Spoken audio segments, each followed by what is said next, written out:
We're going to start tonight with a presentation to the Society. We have another art object that we would like to have Mr. David Lenker present.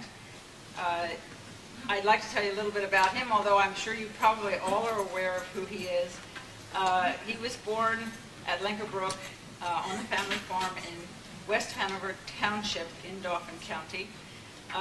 He flew during the war as a pilot in World War II and later became a commercial pilot. He then went into teaching. Actually, he got involved in art, I guess, from the time he was in the service. And he now is teaching watercolor painting at Harrisburg Community College, or has done it for 18 years. And also, there were two places, the Art Association of Harrisburg. He was president of the Art Association in 1980 and 81, and now resides in Harrisburg with his wife Nancy, and he has 3 married children. I would like for him then to come up to present the painting that he has for our art corner. And maybe before he actually does that, I should tell you a little bit about our art corner for those of you who are unaware of what it is. We have asked local artists to contribute to the Society their own art on a subject dealing with Derry Township.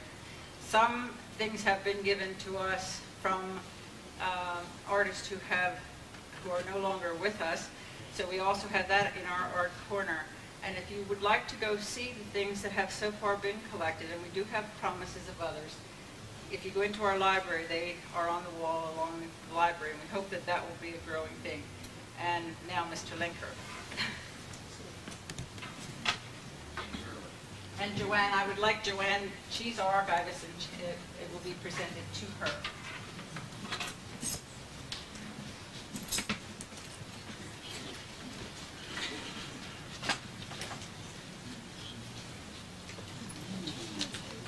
I think all of you probably recognize what it is.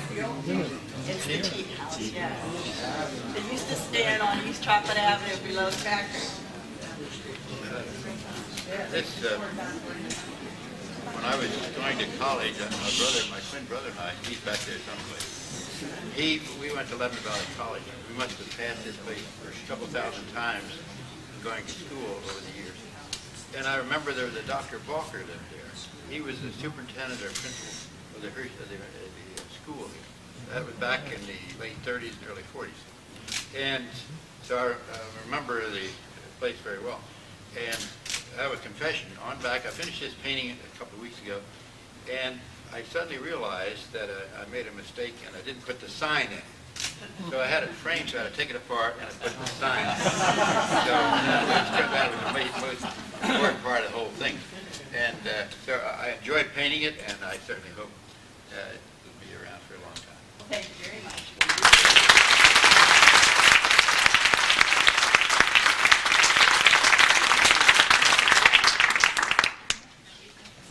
Okay, we have another presentation to make this evening, and I'd like to call Richard McCann to do that. He will explain what it is and who we have to thank for this.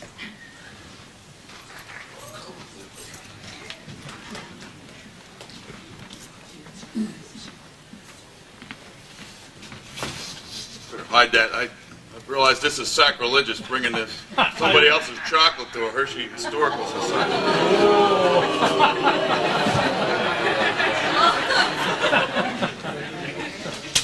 I needed a box. Just picked the wrong one. My name is Rick McCann. I'm the Social Studies Chairman of Hershey High School. And a couple years ago, with Kathy's predecessor, Glenda, we touched base about connecting the school district and the Historical Society, which was then just starting to bloom into what it is today. And we looked at a variety of different things that we could do and motivate some of our young people to get interested in local history, and also provide the Historical Society with some valuable resources. One of the things we've done for the last 2 years is oral histories of local residents or people with ties to local residents. And in the box there I have 24 of those oral histories They're transcribed, they're recorded, have the proper paperwork for the Historical Society so we can utilize them for years to come.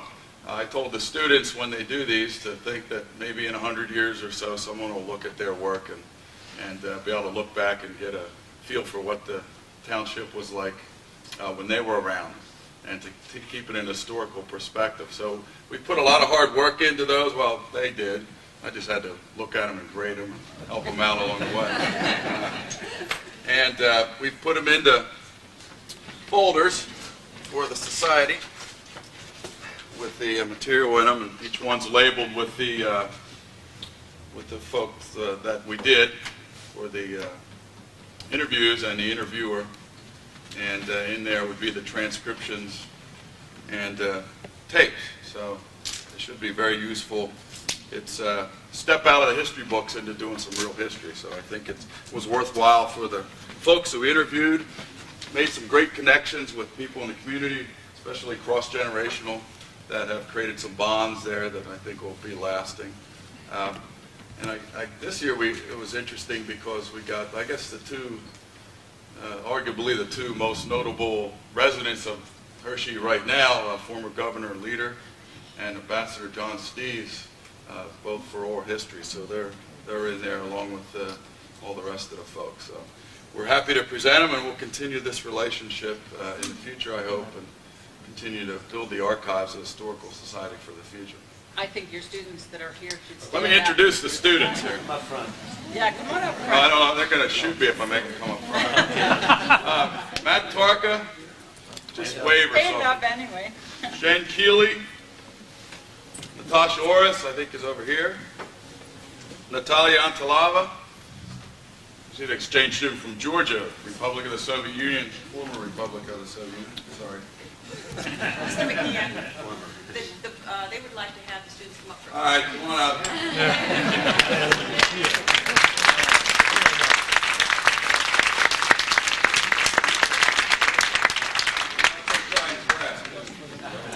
Victor Luboslawski, Hillary Billmeyer, Marianne Brace, Jen Connor, Marla Mooney, Zach Stauffer, Matt Peffley, Kelly Woods, Brian Parnell, Katie Stevens, and Olivia Colwell.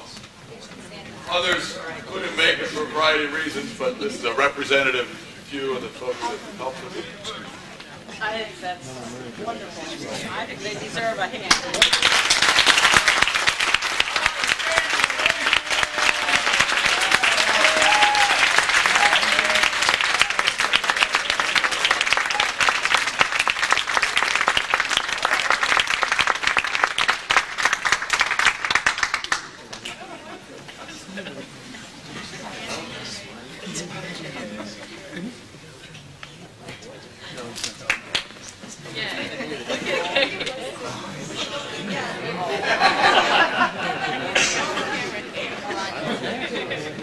I'm using up all our film.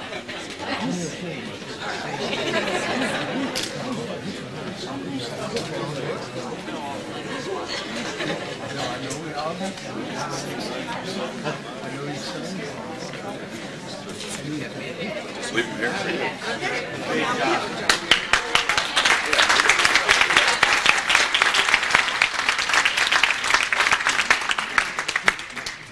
That's one of the most exciting things that we've been doing because of the fact that we've got young people involved in history, and we really do need that. And I think thanks goes to Mr. McCann for that. We have one more thing before we get on to our program this evening. I don't know if Kim Saunas is here. Does he want to do it now? There you are. I'm Dr. Kim Salmas. I'm a physician at the medical center. I'm a volunteer member of the Historical Society like everybody else, all your leadership. Gee, I'm so proud of the Historical Society. They're doing one highlight after highlight after highlight. One huge success is really due to Joanne and Kathy and all the volunteer board that we've got here in the Historical Society. They're really accomplishing a ton of good stuff for our community and for our memories and for our Historical Society. This is really fabulous. At the end of this meeting, you know, of course, you're all welcome to go across the hall and visit the archives here on this floor, right across the hall, the archives and the museum. But as I'm fond of saying, the Historical Society is not so much about things as it is about memories. Okay, this is a fabulous thing we have going here with the Derry Township Historical Society. I hope you all get to be members or enjoy us in any way that you can. Most of you know that this building that we're in right now really has an uncertain future for a whole bunch of reasons. It's not clear what will be the fate of this building. We're all hoping, have our fingers crossed, that some important, useful function will come to this building, that it will be preserved and still be a community center or service, or somehow something good will happen to this building, and that we'll have the memories of this building forever. We hope that's going to happen, and we think that's going to happen because of the good work of the Historical Society and other groups. There are several scenarios that might happen whereby the Historical Society, which currently lives on this floor, even if the building is preserved, we hope the building will be preserved, but even if the building is preserved, the Historical Society may need to move someplace else, okay, in less than a year. So several of you have seen pieces or presentations. We are doing some fundraising or attempting to scour the land to find a site for the Historical Society to live should it need to move from this floor of this building. To that end, we have a fundraiser going on here, and we have been having a little silent auction for the last couple of months of the Historical Society. Tonight, the silent auction is, we had this donated from Herco, 2 Hershey Park passes, season passes, valued at each of about $80. I know the total value is about $170. Some of you might want to go yourself or join your grandkids day after day after day at Hershey Park this year. And once Hershey Park lets you in every day for the entire season, you can stay all day. Everything's free once you get in there. It goes to the high bidder. Okay, it's 2 season park passes. It's $170. It goes to the high bidder. We do have a number of bids. Somebody is going to get this tonight at the end of the meeting. I'm going to pass out these little forms right now. Should some of you want to take a bid on this, if you bid more than $170, we will. It's a tax deduction for you, and it's a great fundraiser for the Historical Society. If you bid under $170 and happen to be the high bidder, you just got 2 season park passes for a great deal and for a great bargain. That's about all I'm going to say right now. I'm going to pass out these little slips. We'll have the auction at the end of the meeting. We have a fabulous program tonight. Fabulous program tonight. I'm going to get out of your hair and get on so we can get on with the real program. We can pass this thing around.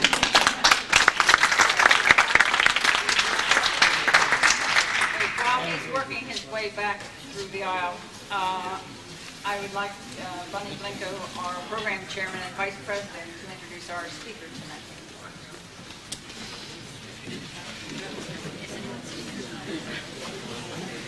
Thank you, Madam President. Good evening, ladies and gentlemen. It is my sincere pleasure to introduce our speaker for this evening, and it's Mr. Ben Olena. Mr. Ben Olena and his family moved from Morrisdale, Pennsylvania, when he was 5 years old, to Hershey. He went through the Hershey schools, and he also went to the Hershey Junior College, after which he did postgraduate work at Millersville University. Mr. Olena taught a fabulous stint of 32 years for Derry Township Schools. Yay!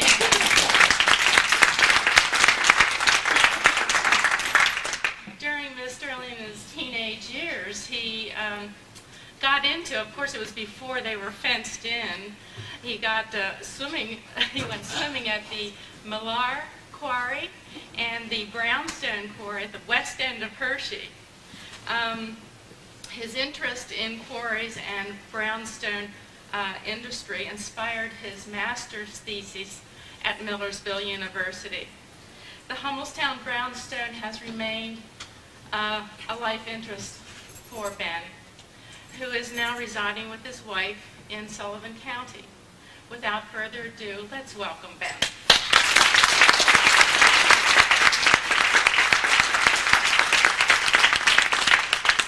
Thank you, Bonnie. It's good to be here. See some old colleagues, see some colleagues that are not old, young at heart, friends and neighbors, and if I don't come up with your name right away, please introduce yourself. I get sort of nostalgic in this ambiance because it was about this location. I had Mrs. Kunkel for teacher, math, among other things. What was her maiden name? It wasn't Hoffeditz, was it? Yeah, Hoffeditz. It was Miss Hoffeditz. Being the son of a teacher, I was told quite early, anything that happens to you at school, you'll get when you get home, especially when he was a disciplinarian up at Milton Hershey School. Well, I made the mistake of telling him that Miss Hoffeditz paddled me because I didn't have my math homework done. You know what happened. Later that year, I was out in that playground playing kickball at recess. We were having a great time. And that ball was coming down, and I took a good, healthy swash at it and missed it and said, shit. I didn't know Miss Hoffeditz was behind me. She took me in the cloakroom at the sink and washed my mouth out with soap. Now, if you think I told my dad, that's but that's about how it went. Bonnie is right. I did a lot of swimming in the Millard Quarries and at the Brownstone Quarries. Again, I didn't tell my parents because every time I told them, it was not greeted hospitably. But anyone that has had the experience of going to the Brownstone Quarries in particular, what a magnificent setting, and for a hot summer day, it was just the best place you could find for swimming. It's all fenced in now. Olin Miller fenced that in a number of years ago, and it possibly could exist as a secondary water source for his development up on the hill. And what you're about to see here in many of the things no longer exist. The building that has taken place around that part of the township is just tremendous.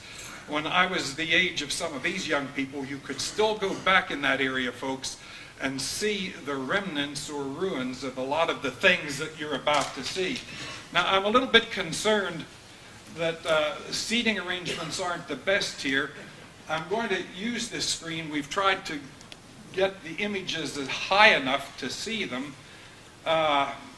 If you want to move your chair any place, if you want to stand up along the edge, I don't care. I'm going to have to position myself here because I got to operate that slide projector. I don't have a remote.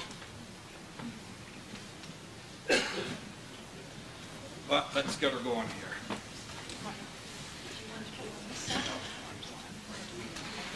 The Hummelstown Brownstone industry, for its type of industry, is one of the premier industries in the United States. There is no other brownstone quarry that I'm aware of that could begin to compete with the volume or the cubic footage of stone that was taken out of those pits and built into some magnificent structures all along this east coast. From Maine to Florida, I found records going as far west as St. Louis, but people tell me it has gone further than that. I couldn't prove it, but I can prove where buildings are built in St. Louis from the stone. The courthouse in Orlando, Florida was trimmed with Hummelstown Brownstone. That's since been leveled. They did keep the cornerstone, fortunately. It's in their historical society meeting place and so forth. But this stone was marketed far and wide and is just a magnificent thing. Let's look at it. You can see it better than I can tell you.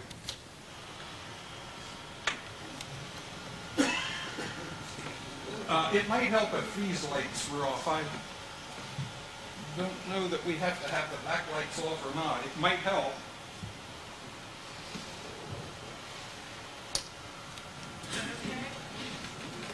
If you can't hear, let me know, okay? Send a messenger up.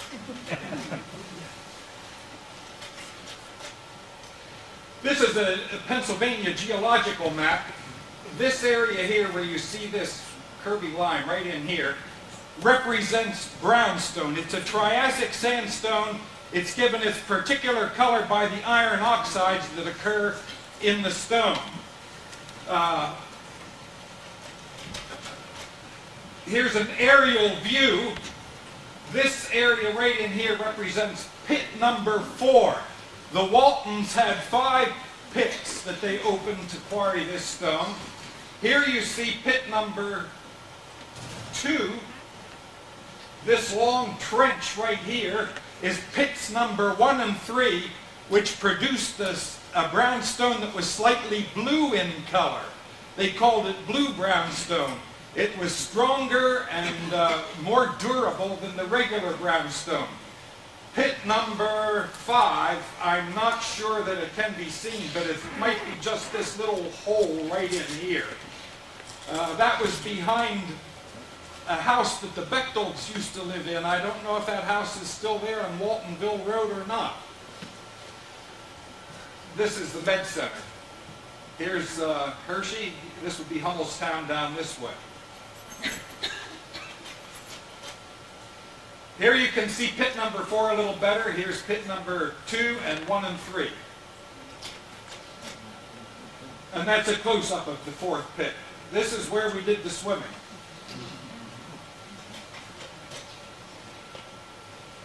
In 1800, John Burst built a home of this brownstone right down in the middle of the gully on Waltonville Road. The house was leveled in the 1940s or 50s. Nearby the house, there was this small cemetery which is still there, and there are a number of headstones as crude as this, and those with a little more decoration like this. This is Elizabeth Burst. It's in the Pennsylvania German, it's in the dialect.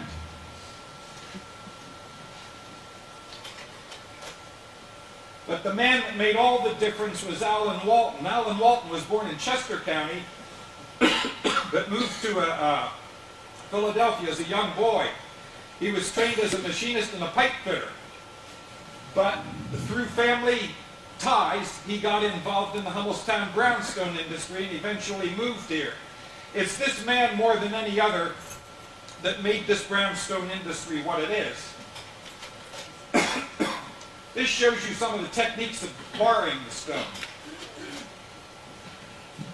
Quarrying started in the spring after all the frost left the ground. Here you see some drillers. They would drill a hole, place a light charge of dynamite in it, and loosen the rock. If they did not have to blast, they didn't, because blasting often destroyed the rock. They had long poles with flattened edges on the end called feathers. If they could find a natural split in the rock, they would drive it down, wiggle it back and forth, and loosen the rock. If they couldn't do that, then they would have to blast. This shows pit number 4 from a number of different levels. Here you have some rough cut stones. Here's more a pile of rubble, derricks, and the different levels with the railway spurs coming in. This gives you an idea of the size of these derricks. Look here. Look at the man standing there. Here you see these men dwarfed by the rigging. This was the biggest employer in Derry Township before Milton Hershey arrived on the scene. At their height, they would sometimes be hiring during the summertime 500 workers, which was a sizable industry for its day. Here you see pits number 1 and 3. There's a quarry right along here. This is the sawmill right here, where the stone was sawed into rough shapes, and over here was the stone cutter's shed, where it was cut into more fancy and ornate shapes.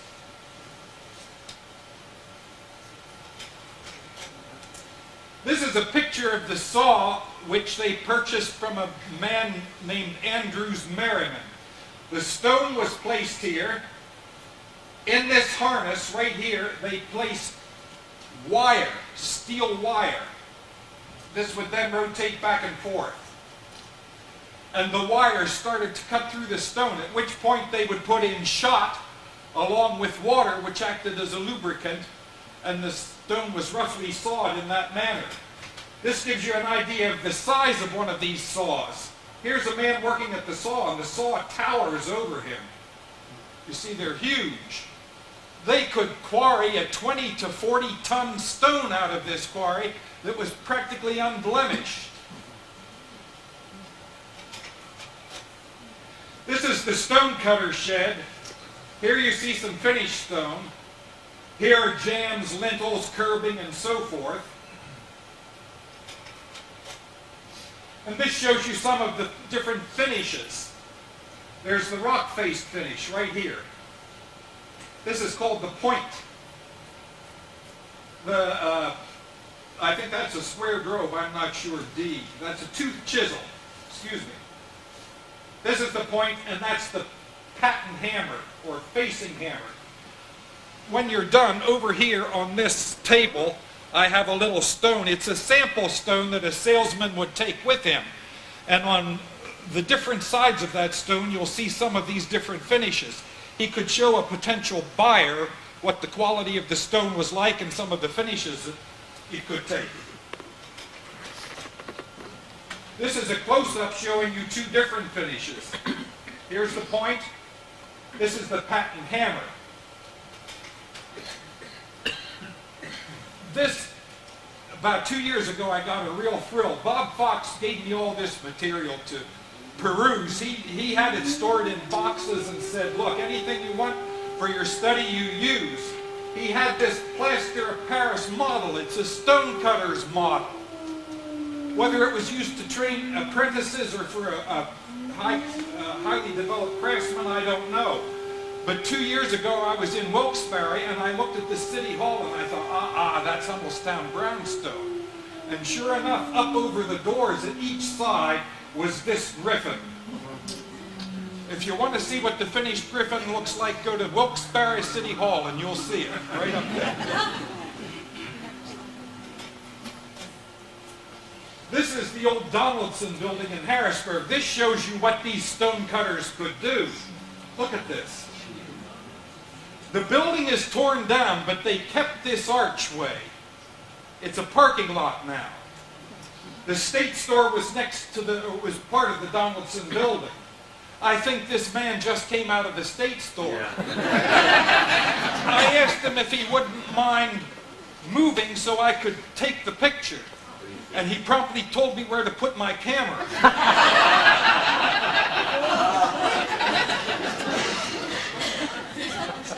This is on 2nd Street, correct. It's just a couple blocks north of the square, of Market Square.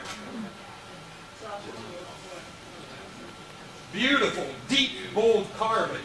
These were artisans of the highest order.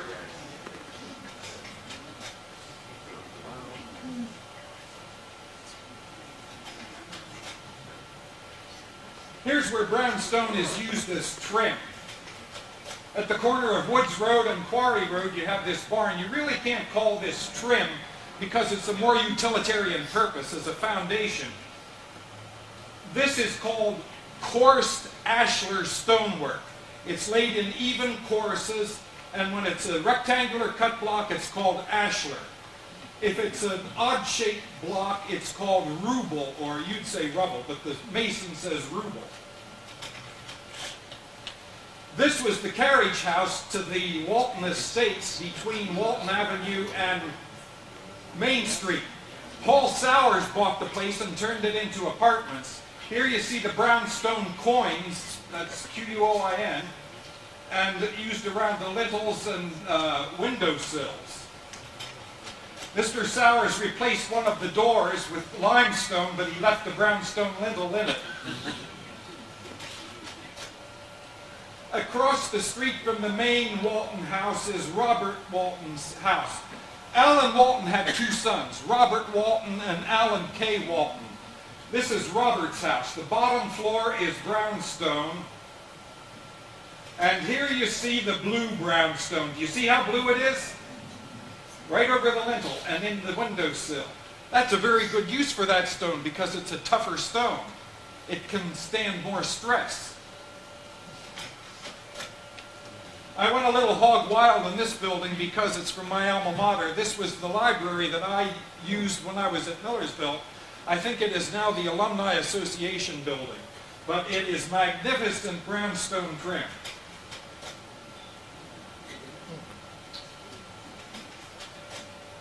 this archway right here. I'll show you a close-up of the water table and the acanthus leaf here. Beautiful carving, just gorgeous.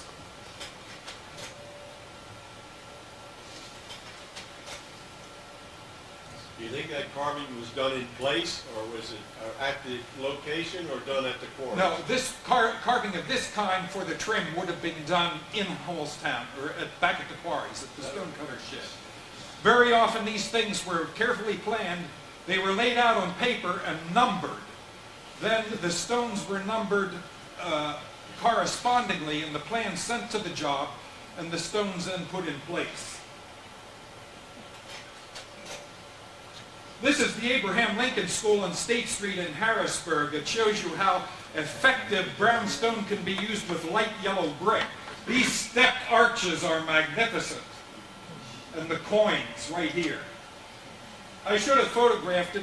I wasn't thinking. Off to the right they have an addition, and it too is brownstone. The quarries were long since closed, but they got Bob Fox's permission to go out and get stone and take it for the facade of that addition. This building no longer exists, the telegraph building in Harrisburg. These shields are magnificent. Somebody ruined them by adding these lights. Those lights weren't on there 20 years ago. Of course, now the whole building's down.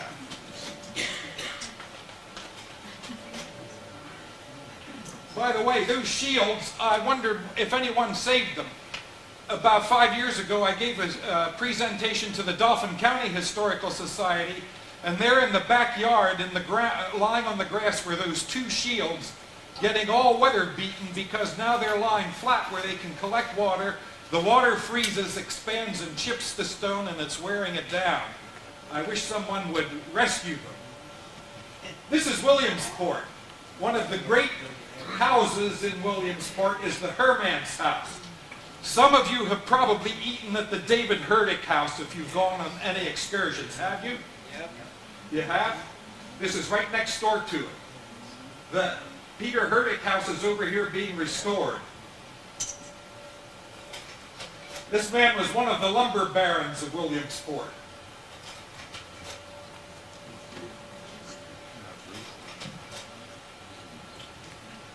Just beautiful. A good distance up the street is Trinity Episcopal Church. Trinity Episcopal Church, which Peter Herdick was largely responsible for building. All of the brownstone trim is Hummelstown Brownstone. The main stone is not Hummelstown Brownstone. Oops, we have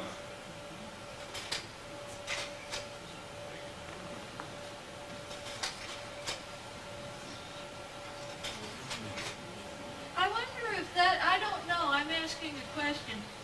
In one of my high school years in the high school chorus, we went to Williamsport for the state festival and of course won a superior rating under Dr. W. Paul Campbell. But we sang in a very elaborate church. I wonder if it was this one. I'm not sure. It could very well have been. It's one of the larger churches in Williamsport. Across the street from the church is the Clark House. I'm having a little trouble here.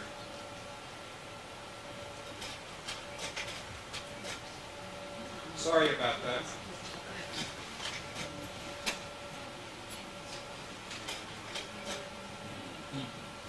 And on 3rd Street in Williamsport, the newspaper which is no longer in existence, one of the widest circulations of all time, the Grit. And this first floor facade of the Grit is Hummelstown Brownstone.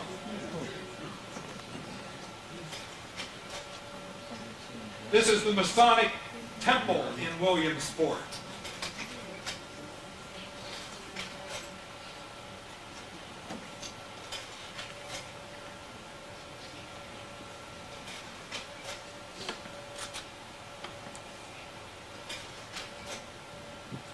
This is all Masons here.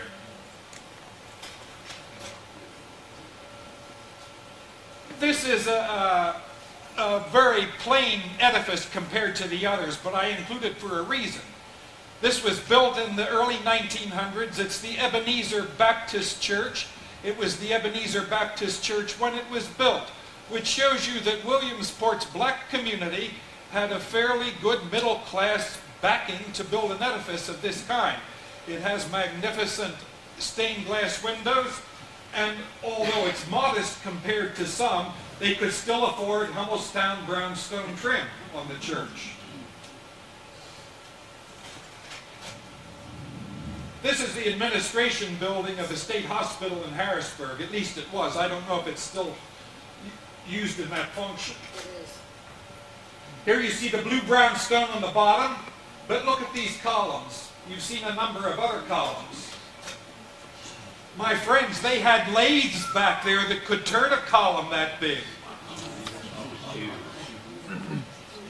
It showed you they had some pretty tremendous equipment. And under this portico is a beautiful shallow bas-relief. It's not deeply carved like the Donaldson building was. It's filigree, it's like lace. Very different treatment of the stone. And the stepped brick arch sets it off magnificently.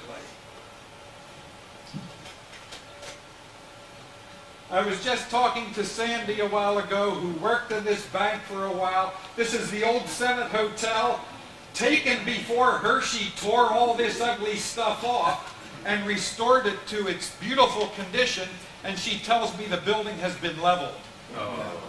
The building is torn down. Wait till you see the detail on this building. Look at this brownstone work, magnificent. It's gone. No water table, no brackets, no nothing. It's gone. Look at the pineapple finial. Ben, in all fairness to Mayor Reed, they made every attempt they could to save the facade. Did they? For the new insurance building. Yeah. But structurally, it was not possible. I can understand that. I wish that a lot of things like this could be taken apart and disseminated to people that could use them. You know what I mean?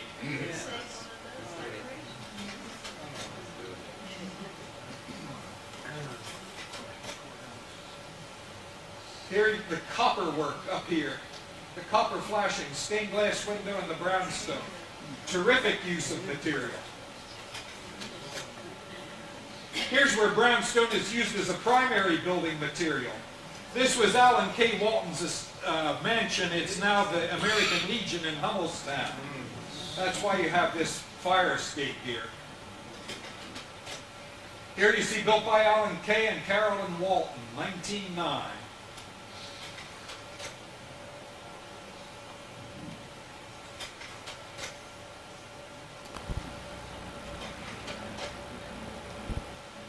This was the United Church of Christ in Hummelstown. This is unchorused ashlar. This is ashlar blocks, but they're not laid in even courses. They're irregular.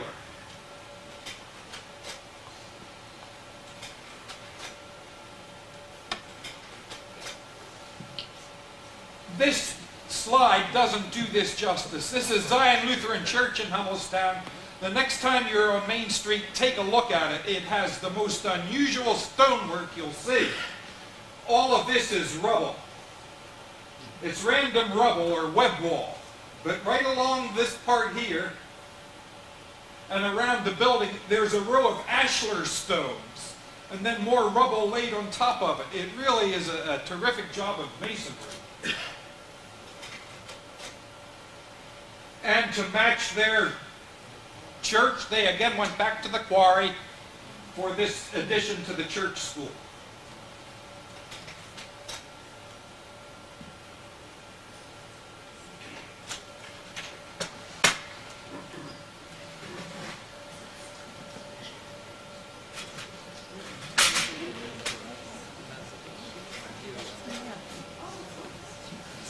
Across Main Street from the Walton home is this home that was built for the Wittocks. Now, this was an attempt for the, Mr. Whittock explained, to show how they could build a medium-priced home and still have it be built primarily of brownstone. It's unusual to see up here this part of the gable being laid out with stone if they wanted to cut the cost. They usually framed it. But on each side, the gable is laid out with the stone. This beautiful Detweiler Hofer House on Front Street in Harrisburg. It's now the Art Alliance building. Beautiful Romanesque, just great tracery, great detail.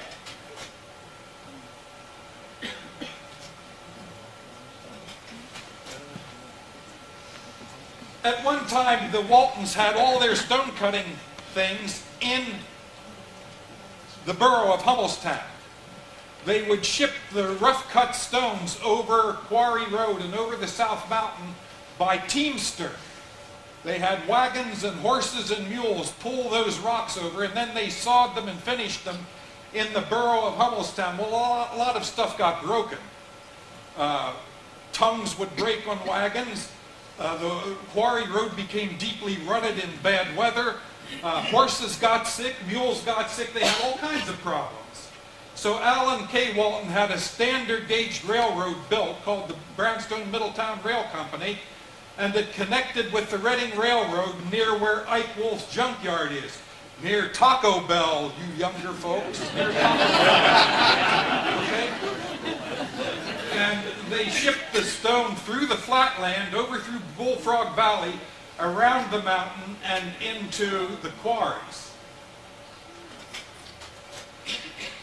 Here you see two of the locomotives. Here's some gondolas loaded with stone. This is the burr stone in the background.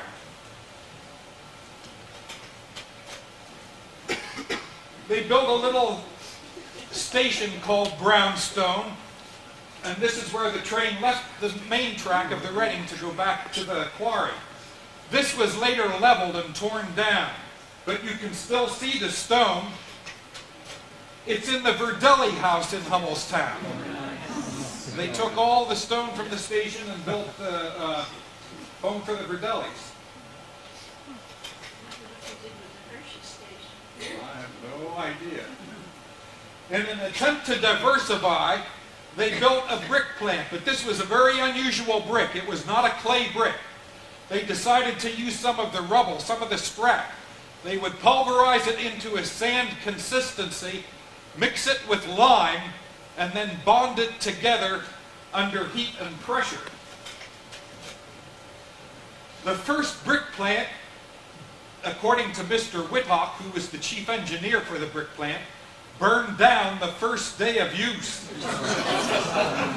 They immediately started building a second brick plant, and this is the second brick plant under construction, and here you see it completed.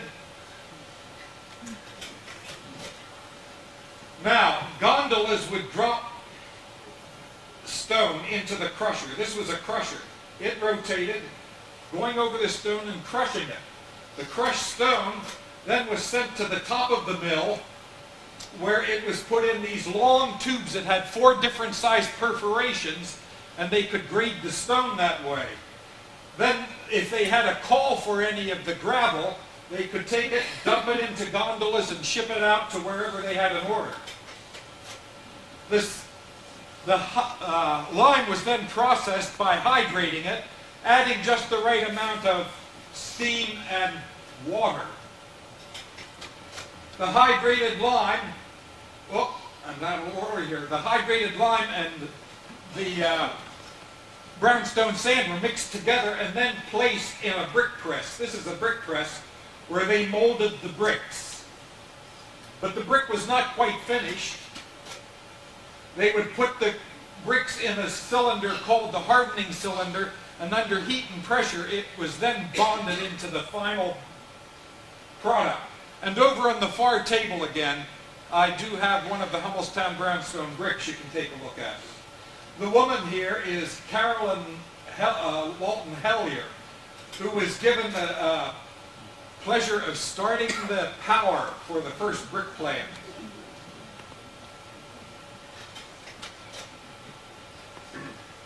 This is a good use of the brick, this chimney, this coarse Stashler base. Do any of you recognize It sat behind the American Legion. It was part of the Walton estate. All of the Waltons vacationed in Florida, beginning with Allen. They loved the tropical foliage they found down there, and they built a very large conservatory on the grounds. They had a huge greenhouse, and this is the building that provided the heat for the greenhouse. The American Legion tore it down about 15 years ago, unfortunately. You can see how long ago this was taken. It's the Treff's Bowser Funeral Home, minus all the additions that are presently there.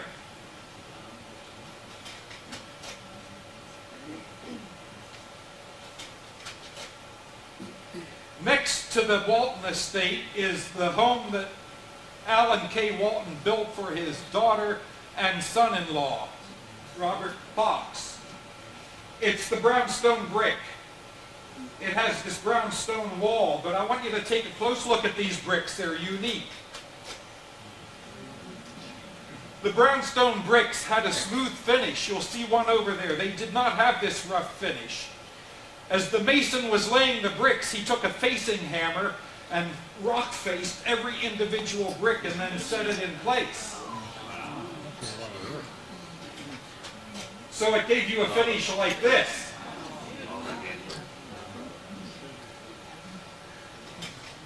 This, I think, is even more neat here. You can't see the scrap hinges. It had these wrought iron scrap hinges on the back, raised panels, the brownstone keystone lintel, and these bricks. I think it's just a terrific use of material.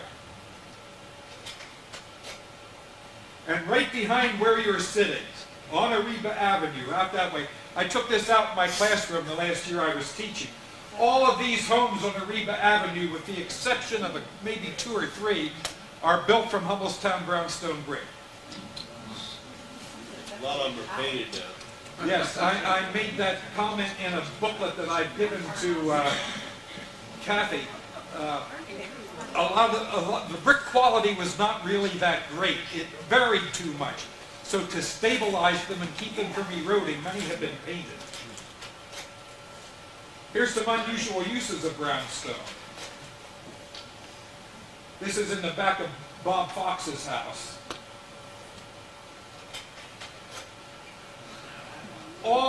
I have a picture of it over here on the table. All this Virginia creeper, I hope they tore off. This was behind Robert Fox's house, or Robert Walton's house. It's a brownstone privy with a stained glass window. It's a 2-seater. Emma Walton, when she was living here, used it to store all her gardening implements. And in the front of Emma's house, she had this delightful little sundial that said, "Among nature's fruit, plant, and vine, I mark the hours of pure sunshine."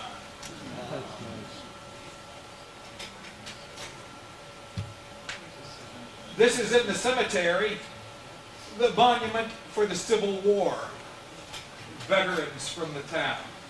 Look at this. Pennyman. Oh, let's see if I can get that a little sharper.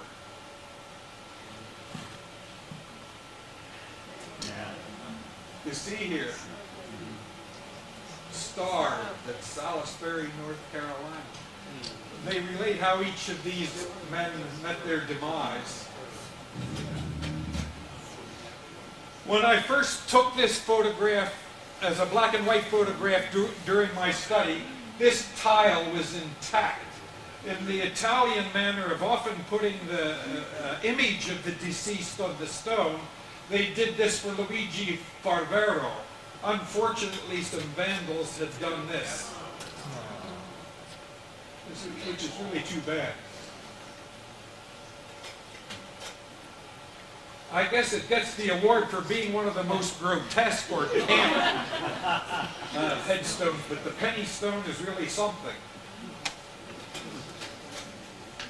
Interestingly, as befits their Quaker background, because Alan Walton originally was a Quaker, the Walton headstones in the cemetery have a very plain, austere, and severe appearance. Magnificent curving. Magnificent curving. And as we started this in a cemetery in Waltonville, so the program pretty much ends there. This is all you can see in 1965. That's when this slide was taken.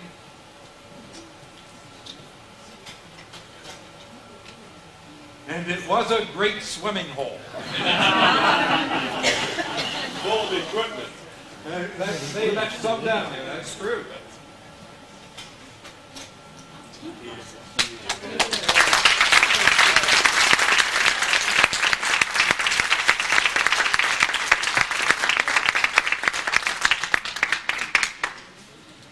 I'd be happy to entertain any questions. Whether I can answer them or not, I don't know. When do they stop the quarry? It's interesting, and I'm going to have these dates a little off. The stone quarry itself actually stopped production in 1929. They held on to the railroad a little longer, hoping to sell much of the rail equipment. Rails, ties, locomotives, whatever they had, so they officially dissolved that around 1934 or 35. The first of their interest to go defunct was the brick business, which was the last one that they developed, but it was the first to go belly up. Interesting. Yes. Do you have any idea how many people they employed and the method that they used? Was it all hand chiseling? You mentioned the lathe, but Okay, when they now, did the ornate work. In the height of the summer, at the height of their business, as I mentioned, probably about 400 to 500 were employed. In the winter, this employment went right down. The stone cutters and so forth, those that worked at the sawmill, were largely Italian, Pennsylvania German, and Scotch-Irish immigrants. I found a letter in that magnificent treasure trove that Bob Fox gave me, where Alan Walton is writing to the directors of the thing. He said, please give me permission for money to go to Castle Garden, New York, which was the port of entry long before Ellis Island. He said, I'll hire these skilled workers off the boat. We'll be able to hire them for $2.50 an hour. We'll take their transportation back to Hummelstown out of their first pays, and so forth. The unskilled work, working in the pit of the quarry, was done largely by black itinerants that came from the south. Many of these blacks then migrated to Harrisburg, settled in Harrisburg. Many would return to the south and go south again. No quarrying was done in the winter. Brownstone, like many other stones, can freeze, and you can't work it when it's frozen. It becomes brittle, and it'll crack quite easily. So none of that kind of work was done in the wintertime. They just provided the sawmill and the stonecutter shed with enough blocks to get under cover that they would have their work cut out for them over the winter months. What was the main power source for the equipment they used? Steam. Steam? Yes. How did you generate the steam? I imagine much of that was done both by wood and coal. Wood and coal. Only I didn't get into that aspect largely, so I really can't vouch, but it was steam power. Yes. Did they have a company town? The company town was Waltonville. They had their company store. They had their company homes. A few of those company homes are still left. They had their, the Roman Catholic community had their church, St. Lucy's. The last I knew of any relic from St. Lucy's, and maybe those that attend St. John's could fill me in on it, but I do know that Red Wanamaker had the altar in his basement that was used for a bar.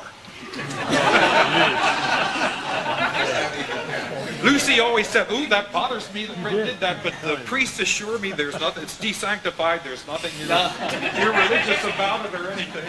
What caused the quarry to close? The demand for the product went away, or what happened with the water filled in? Do you know anything about that? I think that it just became impractical to use this stone and compete with other materials. There were other types of stone coming into use. Cities were going skyward. They were starting to go up. Brownstone is not a material for going skyward. Tastes change.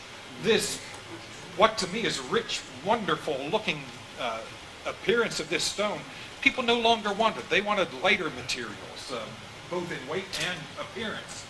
And it just fell out of disfavor, and that was it. What happened with the water? Did you get any idea? That quarry, the water was constantly pumped, as with any quarry around here. The Millard quarries, while they're in use, they're constantly pumped. They're constantly empty.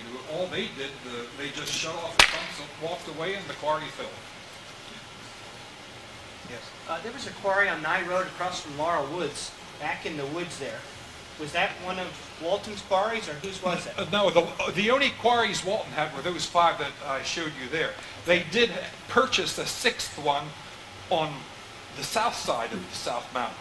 Okay. There, the herbs, and was a Hershey, some herbs, tried to give them some competition, and they opened up a company called the Pennsylvania Brownstone Company Limited, and they started this quarry for a cost of $25,000. No, $10,000. 4 years later, they sell it to the Waltons for something like $25,000. The Waltons bought them out, got the land, and eliminated that competition quickly. But you have to remember, at one time between Cornwall and Goldsboro and the Susquehanna rivers, there were 9 brownstone quarries operating simultaneously. But Hummelstown's was the best. And it is in Derry Township. And do you have the date when this operation all started off? Pardon? The date when The dates when they started, again, you can check this over here in my master's study. It's roughly 1863 when they charter the Pennsylvania Brown Freestone Company, which went defunct in the 1870s, which was a time of great financial crisis across the country. One of our Great Depressions in the 19th century occurs then, and Allen Walton bought the thing up, and later in 1891 has it rechartered as the Hummelstown Brownstone Company. The brick business begins, I'm not sure, that date slips me. You have to check that out there. Yeah. Where was the Brownstone Station?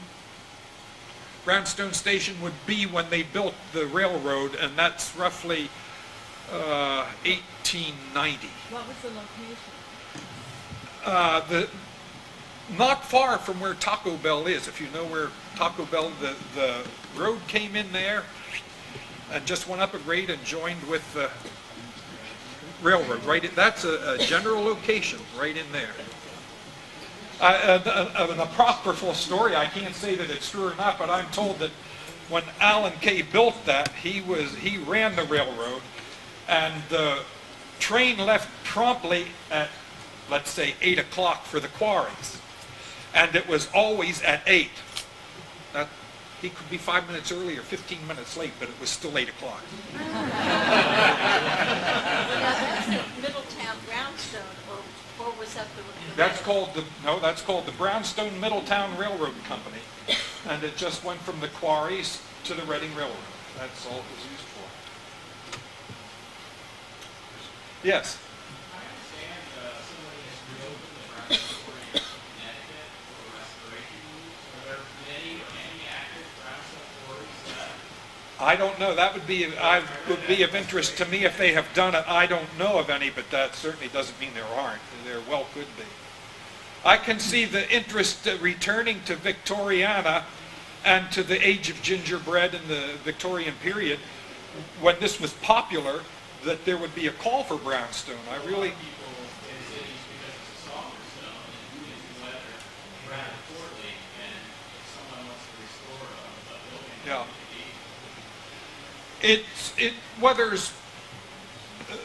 it's a great range there. You mentioned that. It depends on the quality of the stone. That's one thing that made this stone particularly attractive to masons and architects. It was a hard, good stone. It compares very favorably with other stones. Yes. But we have some buildings here in what we call Hershey. Were they Hummelstown Brownstone, and could you point out any of them? such as on Governor Road, in particular, where Dr. Backenstone's was. Well, no, I would think not. I would think those are not. Now, it's interesting, I see the Hocker estate up here. Paul Hocker just called me 2 evenings ago. I guess he read about this someplace, I don't know, but Paul Hocker called and said, you know, my family is the ones that, the Hockerville, you know. I said, yeah, I know that, Paul. And he said, maybe that home is Hummelstown Brownstone. I said, I can assure you that home is not. That is not Hummelstown Brownstone. That probably came from the Herbst Quarry. How do you know that? How do you know that? Pardon? How do you know that? When you look at that building in Williamsport that is Hummelstown. Okay. Some I can absolutely attest to, others I can't. In the back of this, if you want to look at it, and by the way, when I did this, Mr. Mandus was my English consultant for this. He proofread.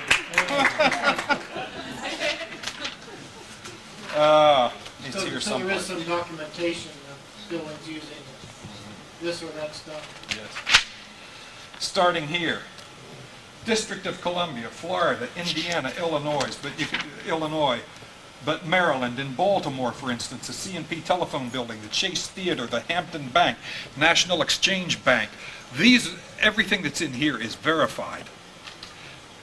Mainly through an advertising brochure which the company put out to increase the marketing of their stone. They say, these are buildings that we've done. If you want to see what they look like, go see them.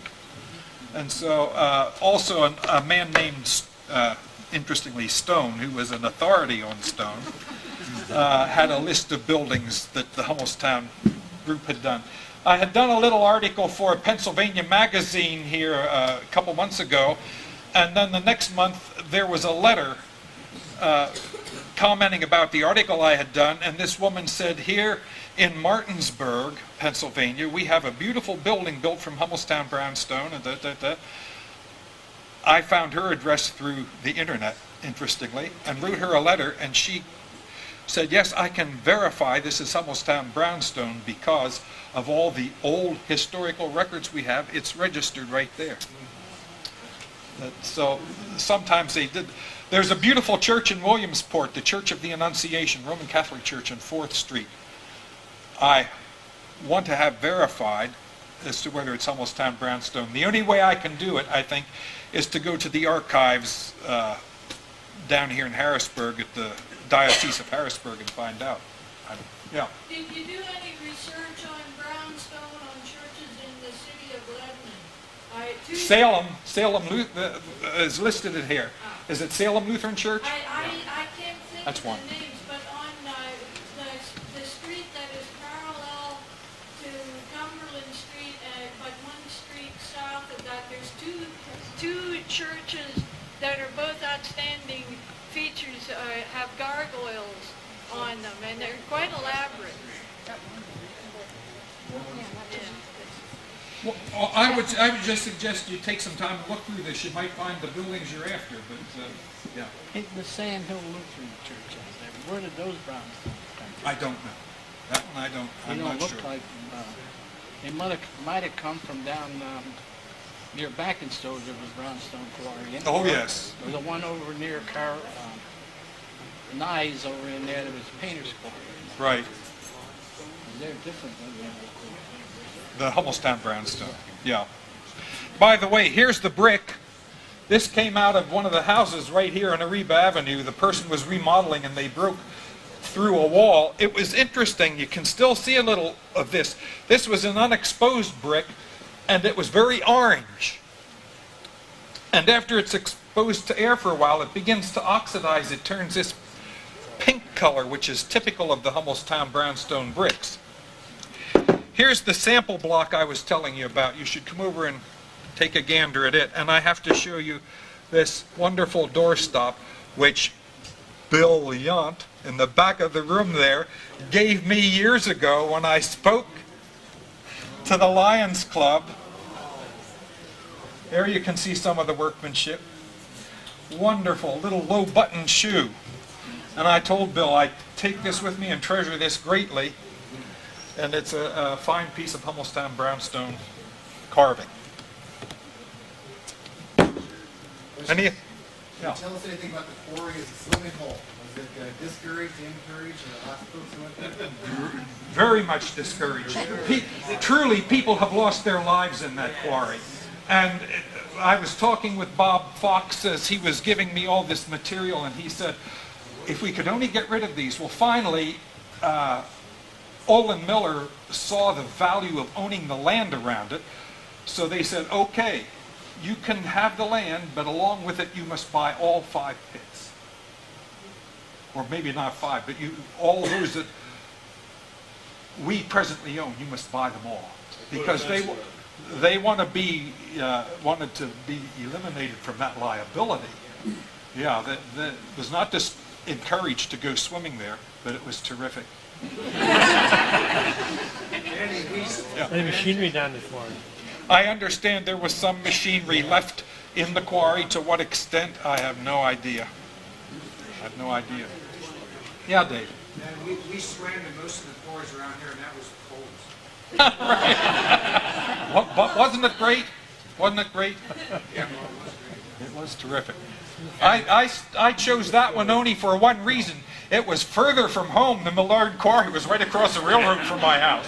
Yeah, but Ben, you also know that if Sam Weasley made a trip out there and ran you out, that was also part of the game you had to play. That's right. It wouldn't happen often, so that would tell you whether it was encouraged or discouraged. That's exactly right. Yeah. Pardon me? Snake. If they did, I was not aware of it. Did they build a one-room school over near Sand Hill with Brownstone, Hummelstown Brownstone? It very well could have. They, I'm not aware of all the buildings by a long shot, but Tony, you could be right. Absolutely. Yes. Those photographs you showed of the quarries in operation, are they reproduced anywhere that you can This is interesting, and it's something you have to be thinking about as a historical society. Bob Fox, when I went to Bob and said, I understand you're one of the heirs of the Waltons, and I'm interested in writing a master's paper about this, he said, wonderful. He said, I have all this stuff, and he brought out 3 boxes. There were company ledgers in it. There were personal correspondence, maybe 120, that any historiographer would just, I was in heaven, really, to have this presented so neatly. And then he gave me all these photographs. He said, yeah, copy them. So I took photographs. I have all the negatives. And now when I wanted to get a couple photographs for this magazine article, possibly, I didn't know if they would use them or not, and also for a couple other things, I had to go to Hummelstown and look through them. They have a policy about using their photographs, and if you don't have one, you better check it out. But then they wanted me to sign something about giving up, rights to this, and saying they have the copyright. I said, I can't do that. I can't do that because I have some of these photographs and I have negatives to them, and I owned them before you did. So I couldn't in good conscience do that. But my answer to you is, yes, those that you saw here, you can see in Hummelstown. Go to there one of the days when the library is open. I don't know if they charge you a fee or not. And they'll get those out and you can look through them, and there's some excellent ones there. Excellent. Some that I don't have here that are in there that are just beautiful. You were looking for one of the Sevastios and the Stonecutters, Louis? I'll bet you'll find it in there. Yeah. I thought just hit me in the head like a sledgehammer. You have, I tend to have noisy thought, but you have the tour going through Hershey, and you have the thing with the Hotel Hershey. Another little side tour for the group to sponsor would be to go to the Hummelstown Historical Society building in small groups and have a lecture. They even have some little models of equipment and whatever related to the. Yeah, they have, Bob Fox turned over most of the things that he had to the Hummelstown Historical Society, and there's some nice things there for you to see. There really are. Is he still living, Ben? No, no. And I'm not sure where all that material is. I have a feeling the Hummelstown Historical Society does not have all that material that I returned to him. I don't know where it went. Who had his house? I don't know. I don't know who bought the house or who inherited it or what. I have no idea. But it was I just want you to remember, it was a magnificent stone. It was one of Derry Township's primary employers before Hershey, and it is known all up and down this coast. It's a terrific thing. If you have any other questions, I'll hang around. Or yeah, please. Just one other comment.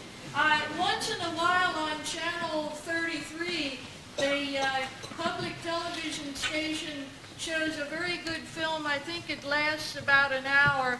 It's on the National Cathedral in Washington, which has taken many years, and I think now it's at a state of completion. But I was quite interested to watch that because I do wood carving and carve other things too. But one of the things that was of interest to me was a young lady that was shown working on a gargoyle or some other ornamentation. Anyway, she was working on an elaborate figure that would go on the outside of the building. And the way she was copying it gave me some ideas how I can copy some of my own wood carvings. But she had the model that she was working with, and then you have to have little armatures and little metal rods sticking out that you can adjust to come up to, like if you're doing a face, you come into how far you have to go in for the eye and the nose and whatever, and you adjust that piece. And then on your workpiece that you're working on, then you adjust that till you get into the same point. So if you want to see how artisans and masters really work on stone, if you watch for when that, they always repeat everything sometime, but it's the building and putting on the capstone on the National Cathedral in Washington. Thank you. Ben, a small token of our appreciation. Thank you so much.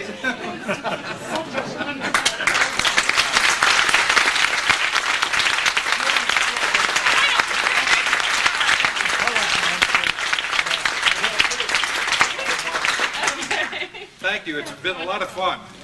What years did you teach school here? It was 28 years. I had a total of 32. I started in 62, I believe. Yeah, I think it was about 62, up till about 90. Fabulous presentation from Ben Olena. Thank you very, very much.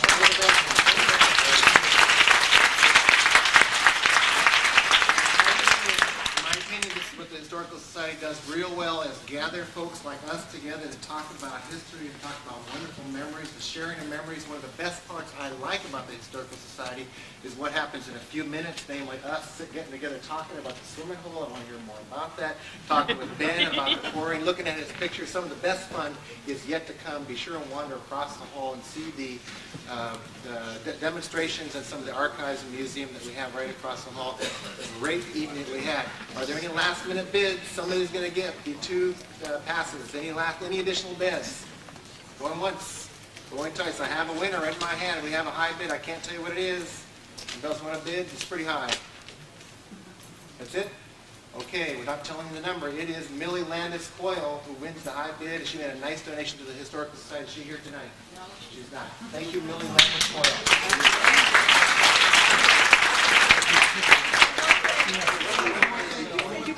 One more thing, we have refreshments in the back for you, and I wanted to let you all know that all the refreshments that we have are the compliments of the people who are serving us, because we have different people doing this sometimes, but I think they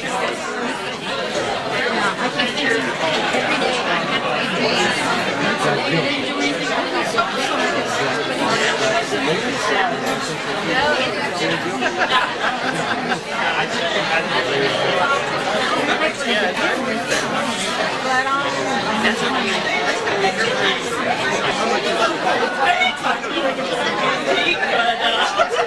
you have it.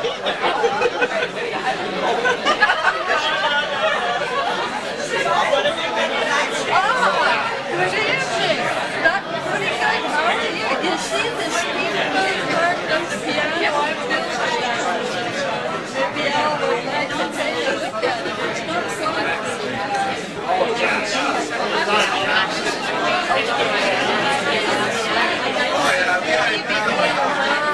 not she was my teacher. I don't remember which time. No, that was done by our time. We got out of the way here.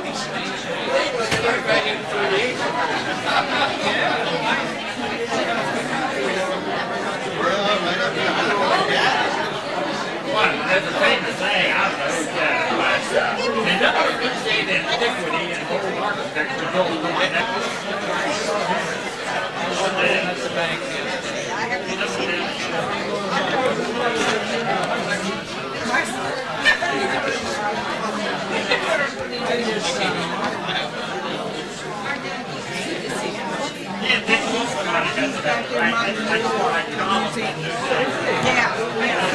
Hey, David, did you see the work they did here on the bridge? Yeah, look at that. You'll find it on the Yeah. This building, No, these were the ones they did right here. Because they were all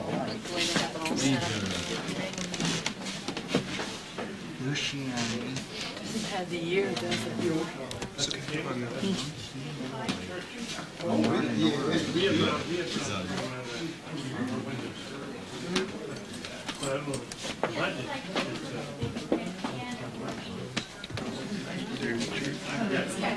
Their churches, you know, where they religious homes and all that, that's what it's called. It's called their church. I used to retire out of mechanical. Yeah.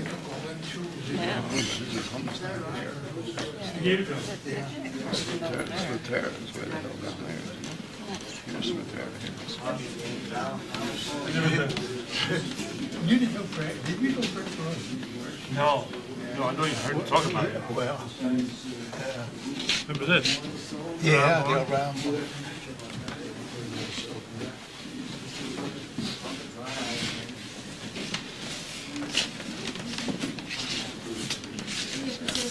Yes, yes, sir, buddy.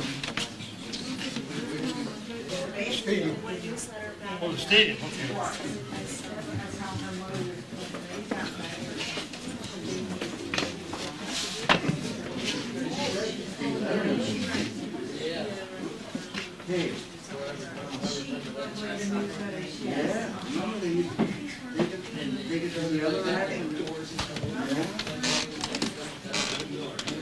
Oh, that's 47. I wouldn't find her on there.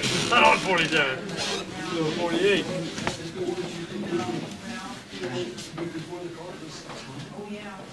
I don't know. I know where her brother-in-law worked.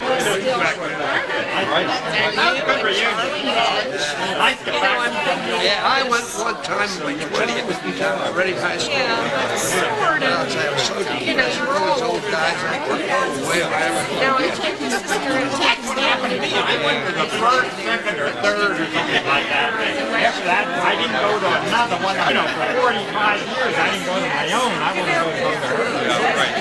Yeah, okay. About the same year, around 46, I guess. 47, I think.